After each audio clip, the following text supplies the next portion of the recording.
Hello everyone. In the last video we have started Tughlaq dynasty and discussed about its founder Ghiyasuddin Tughlaq. In this video we will discuss about next important ruler, that is Muhammad bin Tughlaq. After the death of Ghiyasuddin Tughlaq, his son Muhammad bin Tughlaq became ruler. तो चलिए उनके बारे में जानते हैं. He was a learned person, scholar, have many knowledges and a brave general. मतलब वो एक विद्वान भी थे और एक अच्छे जनरल भी थे, एक अच्छे सेनानी भी थे.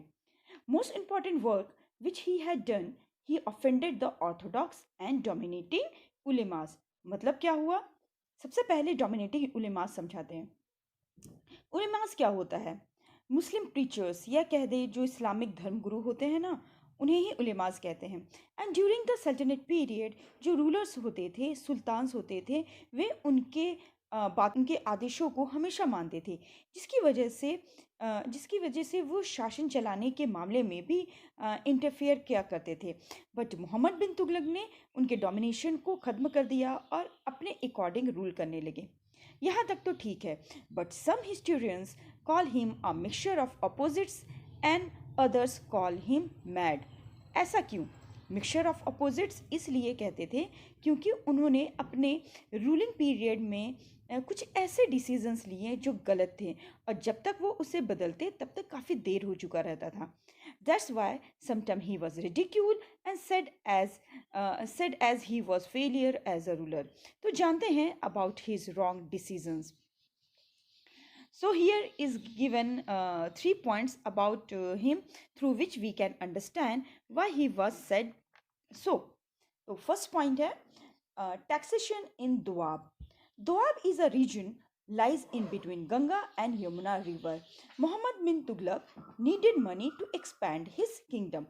उन्हें अपने आर्मी के एक्सपेंसेस के लिए पैसों की ज़रूरत थी.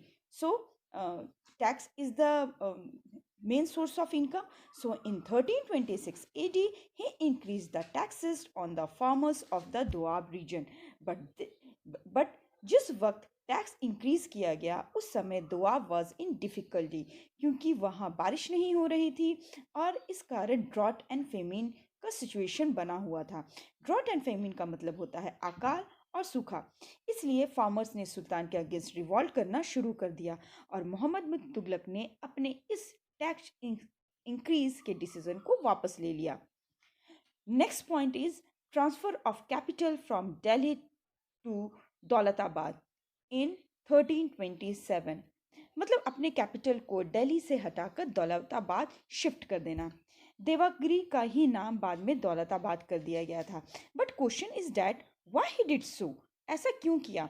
मोहम्मद बिन तुगलक ने सोचा इस तरह डेक्कन एरिया में अच्छे से कंट्रोल कर पाएंगे, मगर ऐसा नहीं हो सका. When he was shifting his capital, thousands of person and cattle died on the way. क्योंकि उस समय ट्रांसपोर्टेशन का कोई सोर्स तो था नहीं, इसलिए इतना लंबा सफ़र लोग नहीं कर पाए और कई लोग और कैटल्स रास्ते में ही मर गए. एक और प्रॉब्लम हुआ जब उन्होंने दौलताबाद अपना कैपिटल बना लिया जो कि डेक्कन एरिया में था. अब वहाँ से नॉर्थ एरिया में नॉर्थ इंडिया को कंट्रोल करना मुश्किल होने लगा और नॉर्थ इंडिया में इन्वेडर्स का खतरा बढ़ गया. And when Sultan realized his mistake of shifting his capital from Delhi to Daulatabad, then he again ordered to move his capital from Daulatabad to Delhi, जिससे फिर से लोगों को वापस जाना पड़ा और again many people lost their lives. I think this was really a foolish decision of Sultan. Don't you think so? Now let's move on to the third one. The third point is use of token currency.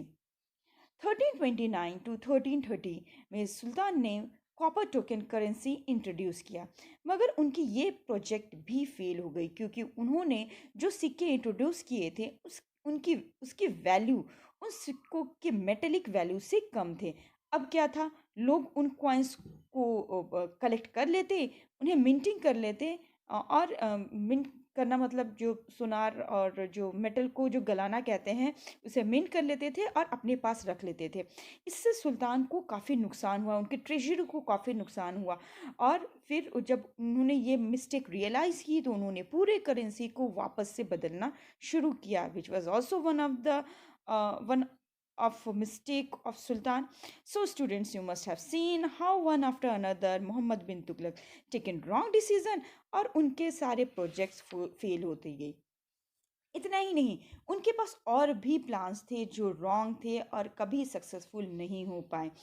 जैसे ही decided to कंकर Khorasan and Iraq which was far away from Delhi. उन्होंने plan तो कर लिया, but problem जैसे but बीच में क्या problem आती, क्या डिफ़िकल्टीज आती जैसे ट्रांसपोर्टेशन और डिफ़िकल्ट रास्ता जो था उसके बारे में उन्होंने नहीं सोचा।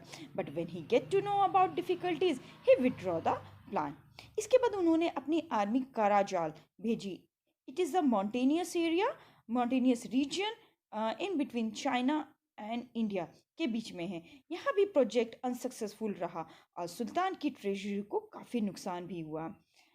Muhammad bin Tughlaq's visionary plan proved disastrous for himself as well as for example। मतलब जो भी प्लान मोहम्मद बिन तुगलक करते वो उनके लिए भी नुकसान हुआ, उनके किंगडम के लिए भी काफ़ी नुकसान हुआ।